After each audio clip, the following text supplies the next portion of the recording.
안녕하십니까. 반갑습니다. 장국합니다.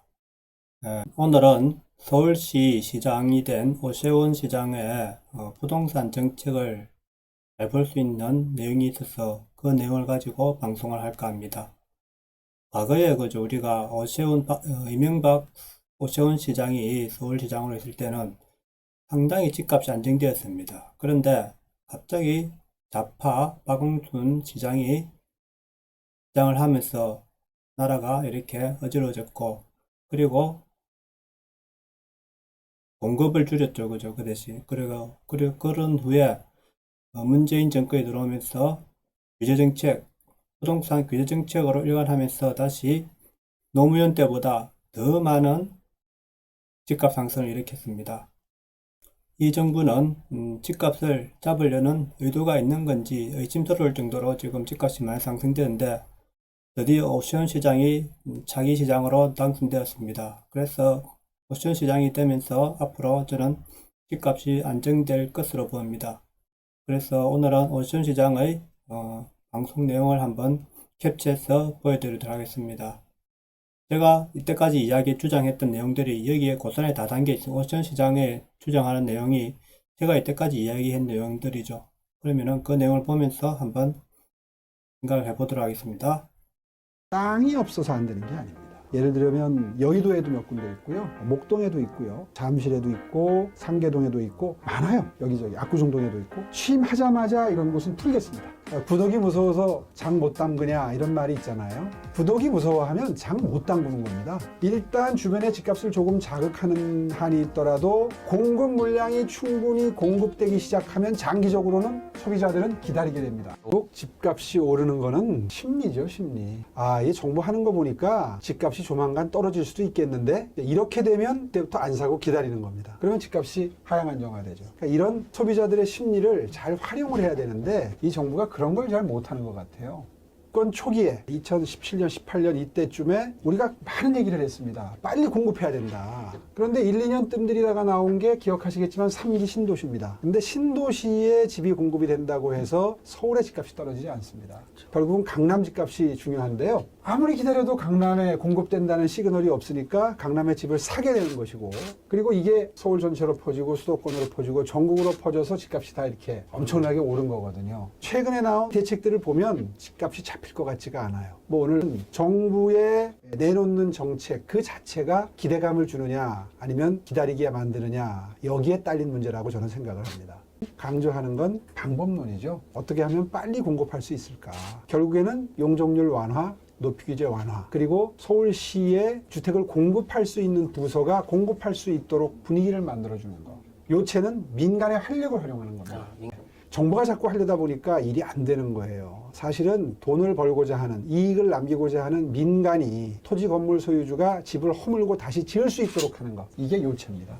공공에서 뭔가 주도를 하려고 하면 잘 안 됩니다. 왜냐하면 되도록이면 많은 이익을 뺏어내겠다는 신호거든요. 그렇지 않으면 공공에서 주도할 이유가 없죠. 주택 노후도라든가 접도율, 또 호수밀도, 이런 기준이 있어요. 재정비 사업에는. 그런 것들을 완화해드림으로써 되도록이면 민간이 활발하게 빨리 속도를 낼 수 있도록 해드리는 것, 이게 요체입니다. 민간 트랙으로 진행되고 있는 재건축, 재개발 더 이상 하지 마라. 계속하면 초과이익 환수도 그대로 하겠다. 그 대신 공공 트랙으로 옮겨오면 초과이익 환수도 하지 않고 여러 가지로 속도를 내서 빨리 진척시켜주겠다라고 하는 동기부여, 인센티브를 정부 나름대로 제시를 한 겁니다. 그런데 한번 입장을 바꿔놓고 생각해 볼까요? 이 정부의 임기가 지금 1년밖에 남지 않았습니다. 이 정부는 수시로 원칙과 방법을 바꿔서 하는 부동산 정책을 펴왔기 때문에 이미 시장의 신뢰를 잃었죠. 더군다나 임기 말기입니다. 그러면 이분들이 과연 민간 트랙에서 공공 트랙으로 옮겨올 것이냐, 아마 망설일 겁니다. 그러다가 결국 공공 트랙으로 들어오지 않을 가능성이 전 높다고 보고요. 그렇게 된다 그러면 결국은 시간만 버리는 게 되는 거죠. 그러니까 오히려 속절없이 시간만 버리게 되는 부작용과 역기능이 강하다. 저는 그렇게 비판을 했습니다. 이렇게 민간의 활력을 이용하려고 하면 처음에는 부작용이 좀 납니다. 왜냐하면 민간의 기대가 생기기 때문에 부동산 가격을 자극할 수 있게 됩니다. 이 정부가 그 점을 두려워해서 과감하게 주택정책을 펴지 못하다가 오늘날 이렇게 가격이 급등하게 되는 대참사 상황까지 오게 된 거거든요. 사실 구독이 무서워서 장 못 담그냐 이런 말이 있잖아요. 구독이 무서워하면 장 못 담그는 겁니다. 일단 주변에 집값을 조금 자극하는 한이 있더라도 공급 물량이 충분히 공급되기 시작하면 장기적으로는 소비자들은 기다리게 됩니다. 아, 이렇게 되면 조금 떨어지겠구나. 안 사죠. 이 원리를 이 정부가 활용하지 못하기 때문에 이런 일이 벌어지는 거거든요. 그래서 과감하게 지정할 건 지정하고 진도 나갈 건 진도 나가도록 민간의 활력을 풀어주는 것. 이게 요체가 되겠습니다. 결국엔 한강변에 있는 재개발 재건축을 하게 되면 높이 제한이 있어요. 그렇죠. 35층 높이 규제를 풀어서 50층까지 가깝게 지을 수 있게 해주겠다는 겁니다. 그렇게 되면 특혜가 가잖아요. 그것은 공공에서 20, 30% 땅을 회수를 해서 거기에 한강으로 많은 분들이 접근해 들어가서 산책도 하고 자연을 즐길 수 있도록 해드리는 것. 이게 한강 공공성 회복선언이고요. 이제 그렇게 하게 되면 35층에서 한 50층 가까이 높이 규제를 완화해드리면 건물들이 어떻게 될까요? 날씬해지고 높아지지요. 그리고 동수는 줄여도 됩니다. 경제성을 확보할 수 있으니까요. 그렇게 되면 오히려 통경축이라고 그래요. 바람길도 생기고 조망도 좋아지고 그렇게 함으로써 오히려 스카이라인이 형성이 되죠. 근데 만약에 이게 35층을 고집하게 되면 지금 박원순 시정 10년 동안 이걸 고집했습니다. 그러다 보니까 성수 전략 정비구역 1, 2, 3, 4 구역이 하나도 진도가 안 나가는 이런 일이 생겼는데 그렇게 되면 건물이 뚱뚱해지겠죠. 그리고 많아지겠죠. 결국 경관도 가로막게 되고 바람길도 없어지게 됩니다. 이런 원리를 활용을 해서 한강 공공성 회복선언이라는 걸 해서 오히려 한강변을 정말 멋진 스카이라인도 만들고 그리고 많은 주거를 공급하겠다는 게 한강 공공성 회복선언의 핵심 내용입니다. 서울 시내 전역에는 이제 2종 일반 주거지역의 7층 높이 규제 같은 거를 풀어준다든가 한강변에는 지금 말씀드린 대로 35층 높이 규제를 풀어준다든가 이게 다 유인책이죠. 빨리 이 기간에 착공하시면 이익이 납니다 라고 하는 시그널을 시장에 보내는 것. 그것이 이제 부족한 신규 주택 공급의 가장 중요한 방법론이 될 겁니다. 한국에는 용적률과 분양가입니다. 용적률을 높여주면 다른 제도 개선 안 해도 따라오게 돼 있어요. 거의. 절실히 원하는 게 그거거든요. 용적률을 예를 들어서 450%에서 600%로 올려준다. 그러면 뭐 다른 거 다 안 따라가도 조합 입장에서는 이거 빨리 진행시켜야 되겠다 하는 욕심이 생기게 되는 거죠. 또 분양가도 역시 마찬가지입니다. 분양가를 너무 누르려다 보니까 사실은 어차피 시가를 따라가는데 눌러놓으면 그 지역에 사는 분들의 분담금이 늘어나기 때문에 엄두를 못 내는 거예요. 특히 소형 평수에 사시는 분들 같은 경우는 부담이 늘어나게 되겠죠. 그래서 그런 그 민간의 활력을 활용한다 이런 표현을 쓰는데 민간이 움직이도록 동기부여하는 게 가장 중요한 내용이 되겠습니다. 장기전세주택을 비롯해서 임대 들어가서 한 20년씩 장기로 살 수 있는 물량을 배로 늘리겠다 이런 공약을 했는데 사실은 SH공사가 그걸로 적자를 본다 이렇게 주장을 하면서 물량을 줄인 것은 정말 거짓말입니다. 왜냐하면 장기전세주택이 물론 싸요. 그래서 저렴하게 공급되기 때문에 목돈이 좀 덜 들어오는 건 맞습니다. 그리고 거기 관리비가 들어가니까 돈이 좀 지출되는 게 SH공사는 싫을 거예요. 비용이 많이 들어가니까. 그런데 중요한 건 뭐냐면 이 사업을 해서 결국 지금 한 33,000호가 공급이 됐는데 33,000호의 소유권을 그대로 갖고 있습니다. 장기 전세주택이니까 들어와 사시는 분들한테 분양한 게 아니잖아요. 그러니까 그 소유권이 어디에 있을까요? SH공사에 있어요. 다시 말해서 서울시가 소유하고 있는 겁니다. 33,000 가구가 근데 10평형대부터 40평형대까지 다양합니다. 그러니까 평형을 평균을 해서 한 25평에서 뭐 28평 사이로 보고 33,000 가구면 지금 시시지가로만 따져도 지금 가격이 많이 올랐기 때문에 아마 한 8조에서 10조 정도 나가지 싶습니다. 제대로 시가로 따지면 한 15조가 넘을 거예요. 그게 다 서울시 재산으로 남아 있습니다. 이거 다 분양했으면 다 사라질 돈이죠. 그렇죠. 더군다나 장기전세주택은 기성시가지에 만듭니다. 그러니까 재개발, 재건축하는 데서 공공기업으로 받아낸 거에서 일부 임대주택 공급하고 장기전세주택도 거기에 들어가는 거거든요. 위치가 좋아요. 심지어는 역세권에 있는 것도 많습니다. 가격이 많이 올랐겠죠. 자, 그러면 줄여 잡아도 10조인데 아마 제대로 계산하면 한 15조 이상 나올 겁니다. 그거를 20년 동안 살 수 있으니까 앞으로 한 10년만 지나면 순차적으로 돌아옵니다. 이제 그 만기가.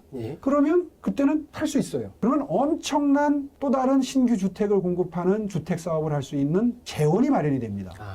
이거는 계산을 싹 빼고 얘기를 안 해요. 지금 당장 뭐 관리비가 들어간다, 무슨 뭐 수리비가 들어간다, 그러면서 손해보는 사업이니까 그만한다. 이건 정말 마음가짐이 정직하지 않죠. 공기업이 이래서는 안 되죠. 그러니까 공기업은 오히려 이런 사업은 지금 늘려가야 장기적으로 볼 때 굉장히 서민주택 공급하고 한 가정이 들어가서 20년 동안 살면서 저축을 해가지고 이제 제대로 된 본인 집을 살 수 있는 열심히 일만 하면 그런 주택의 어떤 선순환, 이게 가능한 제도인데 그거를 이런저런 이유를 들어서 제한하고 그리고 물량을 줄여왔습니다. 저는 참 이해할 수 없는 행태라고 생각하고요. 지금 이 변창흠 장관 그런 의미에서는 한 10년 전하고 지금하고 하는 말이 너무 다릅니다. 지하에 대심도 터널을 사방팔방 서울의 6가지 방향에서 강북에서 3군데, 강남에서 3군데 들어가는 길이 왕복 4차선에서 6차선을 대심도를 지하로 뚫습니다. 그러니까 이거는 한 20년 내지 30년 장기 계획이라는 걸 감안을 해야 되고요. 그렇게 하고 서울을 환상으로 연결하는 또 대심도 터널을 뚫게 되면 지금 지상에 너무 막히는 곳들이 있잖아요. 예. 출퇴근하는데 거의 하루에 2시간 가까이 소모하는 시민들이 많으시거든요. 이런 교통을 분산시킬 수 있습니다. 그러니까 멀리 갈 거는 지하로 들어가고 가까이 갈 거 진출입로가 필요한 데는 지상으로 가서 교통량이 지상과 지하가 자연스럽게 분리가 되면서 지상 구간이 훨씬 빨라질 수 있죠. 교통 결절점이라고 그러죠. 회차되는 지하의 공간을 용산으로 삼았습니다. 용산이 이제 마지막 남은 우리의 유휴부지니까 공사하는 길에 용산을 최대한 활용하는 방안을, 지하 공간 활용하는 방안을 그렇게 세웠고요. 지금 설명하신 대로 지상 구간은 우리에게 남은 정말 보물창고 같은 보고입니다. 그래서 거의 대부분의 용산 미군 기지가 나간 곳은 녹지공원, 자연공원으로 만듭니다. 예. 그 주변에 산재 부지가 몇 군데 있는데 이것도 적지 않습니다. 그래서 그 산재 부지에 창업 공간, 하이테크놀로지라고 그러죠. 4차 산업혁명 기술 그리고 문화예술 이런 것이 융합이 돼서 새로운 그 서울의 브랜드를 만들 수 있는 창업 공간, 비즈니스 공간을 만들어 놓겠다. 한마디로 말해서 판교같이 실리콘밸리같이 모여서 일할 수 있는 공간, 비즈니스가 돌아가는 공간을 만들겠다는 게 이제 핵심 개념이고요. 사실 그래요. 호경기 때는 이런 일을 시작을 하면 오히려 경기가 사이클이 있기 때문에 불경기 때 분양을 하게 돼서 사업이 오히려 좌초될 가능성이 많습니다. 이런 사업일수록 불경기일 때 시작을 하면 오히려 경기를 진작하는 효과도 있고 그리고 호경기 때 분양을 해서 이 사업이 오히려 더 성공적으로 진행될 수 있는 확률이 높아지는 거죠. 그래서 용산공원 상부를 아시아의 동북아의 실리콘밸리, 다시 말해서 쉬창업 공간으로 만들겠다. 그리고 서울에 회사가 들어오고 기업이 들어오고 사람이 들어오고 투자가 몰리는 그런 곳으로 만들겠다. 그런 비전을 발표한 바가 있습니다. 네, 그렇습니다. 제가 보는 관점에서는 오세훈 시장이 서울시장이 되면은 지금 당장은 모르겠죠, 그죠? 지금 왜냐하면 규제가 이때까지 물렸던 규제들을 풀어주기 때문에 그래서 이제 그런데 이 공급이 자꾸 늘어나면 늘어날수록 그렇다고 집을 안 짓는다고 집값이 안 오를까요? 집을 안 지으면은 더 오릅니다. 이게 기해지니까 희소성이 높아지니까. 근데 좋은 아파트들도 많이 공급하면은 집값이 내리게 돼 있죠. 언젠가는. 근데 지금 당장 오른다고 해서 그것을 공급하지 않으면은 결국에는 더 많이 오르게 됩니다. 언젠가는 풀어줘야 되니까. 그렇다고 규제를 할 수도 안 되고 우리나라는 자기 재산을 자기가 그저 높일 수 있는 기회가 있잖아요. 그죠? 그래서 자기가 더 좋게 지어갖고, 그런 건 자기, 개인의 자유란 말입니다. 자기 집을 어떻게든, 근데 국가에서 관리를 해야 되는 거는, 국가에서 해야 될 일은 1인 1가구 주택의 보유세는 없애더라도 양도세는 살려줘야죠. 그 살려놔갖고 집값이 오른 만큼의 양도세를 거두면 되는 거죠. 그죠? 많이 올랐으면 많이 거두고 적게 올랐으면 적게 거두고 양도세를 1가구 그래서 제가 주장한 1가구 1주택 정책을 없애야 된다 이거죠. 그래야지 사람들이 집값을 한 채를 비싼 걸 가지거나 여러 채를 가지거나 똑같은 의미지 않습니까? 그러니까 얼마나 많은 양의 얼마나 많은 금액의 비용에 비례해서 세금을 걷어야 되는데 우리나라는 1가구 1주택 정책 때문에 결국에는 강남 집값, 부자 동네가 오른다는 거죠. 그래서 빨리 이런 거를 정부에서 보조를 맞춰갖고 오천시장하고 정부가 오천시장의 정책에 맞춰서 1가구 1주택을 없애고 해서 빨리 집값을 안정시켜야 된다고 생각합니다. 많이 공급하면 많이 내린다는 겁니다.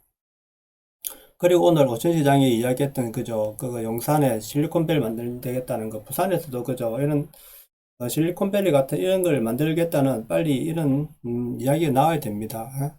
그래야지 부산에 젊은 일자리가 많아져야 고소득의 일자리 많아져야 부산 청년들이 안 떠나고 부산이 발전할 수 있지. 부산에서 지금 일자리가 없기 때문에 양질 일자리가 없기 때문에 결국에는 다 떠나게 되어 있습니다. 그래서 저는 제가 이때까지 주장한 내용들이 여기 고스란히 다 담겨 있습니다. 자, 오늘 방송은 여기까지 하겠습니다. 내용이 좋았다면 구독, 좋아요 부탁드립니다. 감사합니다.